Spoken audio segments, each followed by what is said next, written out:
얼마 전에 이제 뉴스를 봐서 다들 아시겠지만 기가상하이가 결국 12월 24일 크리스마스 이브부터 생산 중단을 했어요. 일단 뉴스에서 말하는 거는 코로나 확산, 지금 중국이 코로나가 엄청나게 늘어나고 있다고 하잖아요. 이 코로나 확산이라는 얘기가 있고 테슬라가 공식적으로 발표한 거는 그냥 홀리데이 휴가다, 연말 휴가다 라고 한 건데 제가 생각하기에는 이거 둘 다 아니고요. 얼마 전에 로이터 통신에서 얘기했던 20% 감산 소식 있죠. 그게 그냥 현실화된 거다. 이미 예고되어 있던 그 생산 중단이 현실화된 거지 코로나 감염도 연말 휴가도 왜냐면 작년에는 차 만들라고 바빠서 안 쉬었거든. 근데 왜 올해는 갑자기 쉬어? 그러니까 저는 둘 다 아니라고 생각을 하고 원래 예정되어 있던 지금 감산의 그 감산 계획이 실행이 된 거다라고 생각을 해요. 그리고 저도 역시 여러 차례 영상에서 연말에 충분히 감산 가능성이 있다라고 말씀을 드려왔죠. 그러면 이번 사태로 인해서 요 감산 사태로 인해서 주가에는 어떤 영향이 있을 수 있을까?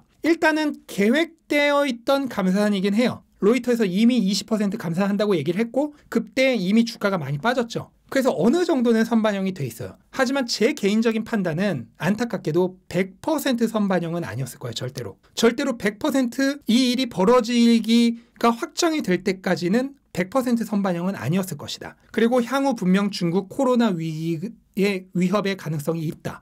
얼마 전에 본 거로는 뭐 하루에 감염자 수가 뭐 몇백만, 몇천만 명까지 간다. 이런 얘기를 하던데 대한민국으로 치면 하루에 인구의 50%가 감염되는 거 아니에요? 엄청난 거죠. 그래서 분명히 코로나로 인한 2023년의 추가적인 생산 중단 가능성이 실질적으로 굉장히 크다라고 생각을 해요. 거기다 지금 투심이 굉장히 최악으로 내려와 있죠. 자라 보고 놀란 가슴, 소뚜껑 보고 놀란다. 이게 지금 자라가 아니고 소뚜껑임에도 불구하고 자라 보고 이미 놀라있는 테슬라 투자자들은 이 소뚜껑을 보고도 놀랄 가능성이 있다. 그래서 단기적인 저는 영향이 있을 거라고 생각을 합니다. 단기적으로 주가에 악재로 작용할 가능성이 있다. 물론 이것은 저의 예측에 불과한 것이고 실제로 어떻게 될지는 모르겠지만 저는 좀 그렇게 생각을 해요. 단기적으로는 이러한 이유들로 인해서 충분히 악재로 작용할 가능성이 있다라고 생각을 합니다. 지금 실제로 그 중국 내에 재고가 굉장히 많아요. 지난달 말에 중국 내 재고가 23,000대 정도였어요.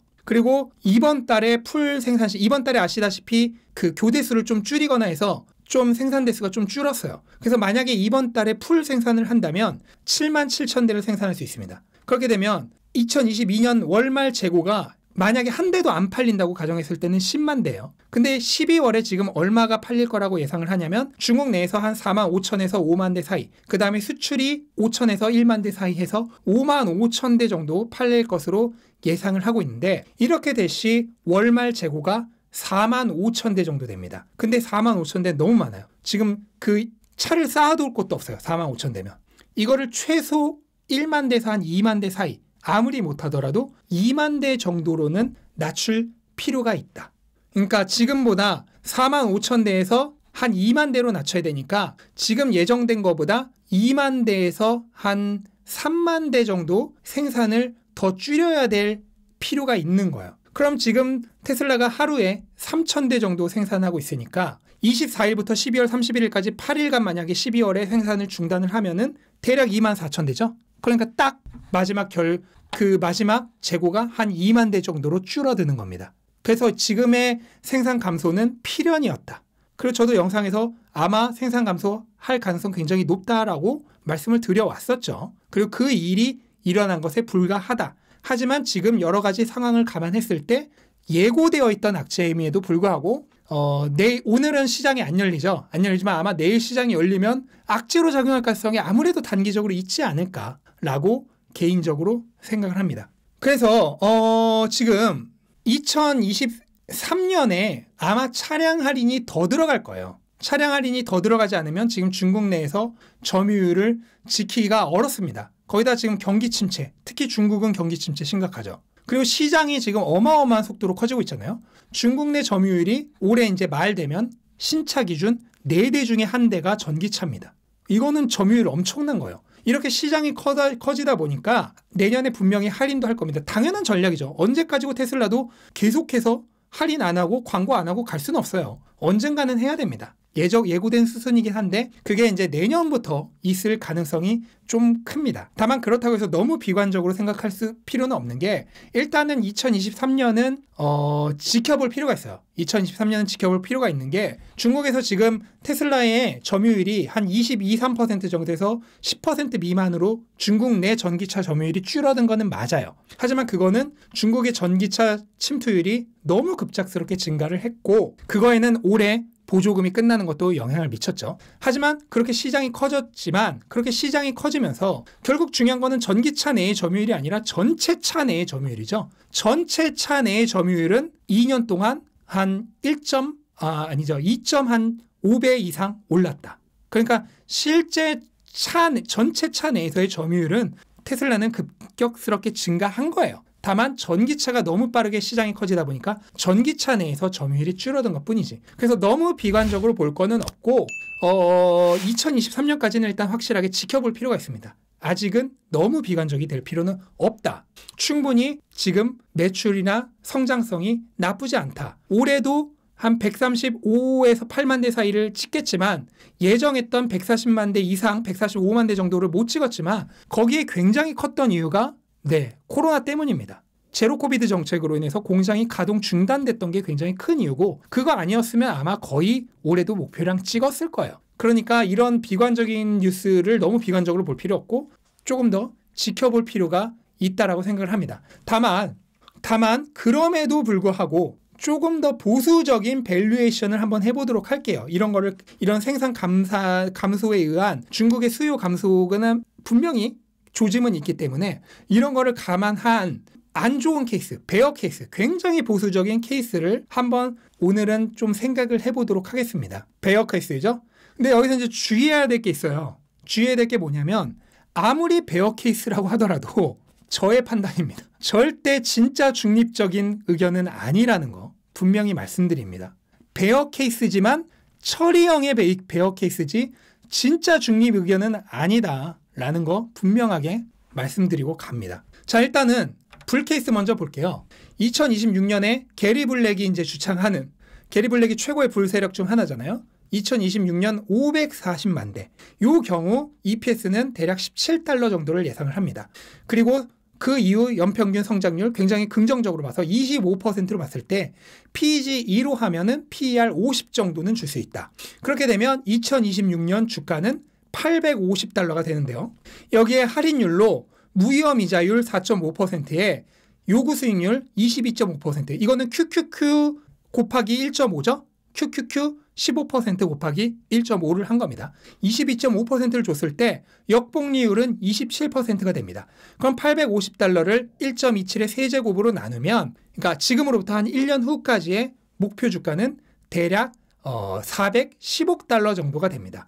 이게 이제 불 케이스죠. 불 케이스인데 지금 현재 상황으로 봤을 때 조금 굉장히 긍정적으로 본 거는 맞아요. 굉장히 긍정적으로 본 거는 맞고 그래서 제가 이거보다 목표 주가를 줄인 노멀 케이스, 일반 케이스를 또 지지난 나방 정도에 했었죠. 그럼 노멀 케이스 다시 한번 복습을 해봅시다. 노멀 케이스는 트로이 테슬라이크의 2026년 예상치인 500만 대를 적용을 했습니다. 이 경우 EPS는 $15.3, $15 30센트 정도가 되고 성장률은 25%에서 20%로 줄였어요. 그렇게 되면 PER은 40 정도가 됩니다. 그럼 2026년 기준 주가는 $612 정도가 되는데 할인율을 더 높였습니다. 아까 요거 22.5%였죠? 그거보다 더 증가시켰어요. 그래서 27%까지 늘렸고 요 경우 역복리율은 31.5%, $612를 31.5%로 세제곱해서 나눴을 때 현재 주가는 그러니까 목표 주가죠. 지금으로부터 한 1년 후까지의 목표 주가는 $270가 됩니다. 이게 이제 지난번에 했던 노멀 케이스예요. 그러면 이제 여기서 현재 우려가 커지고 있는 수요 감소, 특히 중국에서의 수요 감소가 현실화됐을 때 어떻게 될 것인가? 보수적인 케이스를 좀 한번 생각을 해보도록 할게요. 그럼 여기서부터 더 낮춰야겠죠? 일단 내년 목표는 한 180만 대까지 줄였습니다. 그리고 2024년은 240만 대까지 줄였고요. 2025년은 300만 대까지 줄였고 2026년은 360만 대까지 줄였어요. 그러니까 지금으로부터 대략 매년 연평균 27%씩 성장을 한다고 생각을 한 거예요. 이거는 아까 노멀 케이스가 500만 대였으니까 어마어마하게 줄인 겁니다. 대수를. 500만 대가 360만 대까지 줄었어요. 이 경우 EPS는 11달러 16센트 정도를 예상을 합니다. 그러면 이걸 기준으로 한번 밸류에이션 해볼게요. 2026년 360만 대, 요거를 EPS 11달러 16센트죠. 16센트. 이거를 그 다음에 성장률도 더 줄였어요. 성장률도 15%까지 줄였습니다. 아까 20%였죠. 성장률 15%까지 줄여서 PER도 30까지 낮췄어요. 아까 PER 40이었죠. 노멀 케이스. 근데 그거 PER 30까지 낮췄습니다.